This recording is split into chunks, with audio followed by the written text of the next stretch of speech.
اعوذ باللہ من الشیطان الرجیم بسم اللہ الرحمن الرحیم یا بنی اسرائیل اذکروا نعمتی التی انعمت علیکم، اے اولاد یعقوب یاد کرو میرا وہ احسان جو میں نے تم پر کیا، وَأَنِّی فَضَّلْتُکُمْ عَلَى الْعَالَمِینَ، اور یہ کہ اس سارے زمانے پر تمہیں بڑائی دی۔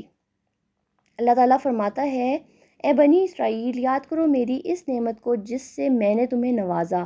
یہ تمہارا کوئی کمال نہیں تھا بلکہ اللہ کی طرف سے جو تمہیں فضیلت عطا ہوئی ہے، تو یہ جان لو کہ یہ عطا کردہ ہے، یہ اللہ کی دی ہوئی ہے، کیونکہ کوئی یہ سمجھ لے کہ اس کو اس کے اپنے کمال یا کسی کارنامے کی وجہ سے کوئی نعمت عطا کی گئی ہے، تو اس میں غرور تکبر پیدا ہوتا ہے جو گمراہی کی طرف لے جاتا ہے۔ اور اس بات کو یاد کرو کہ میں نے تمہیں دنیا کی ساری قوموں پر فضیلت عطا کی تھی۔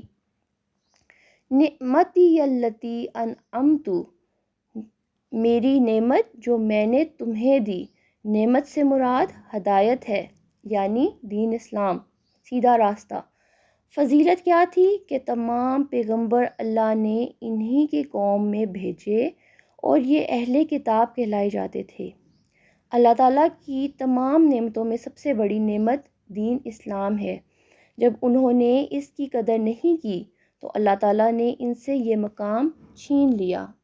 یہ اس دور کی طرف اشارہ ہے جبکہ تمام دنیا کی قوموں میں ایک بنی اسرائیل کی قوم ایسی تھی جس کے پاس اللہ کا دیا ہوا علم حق تھا اور جسے تمام قوموں کا رہنما بنا دیا گیا تھا تاکہ وہ ہدایت کے راستے پر سب کو بلائے اور چلائے۔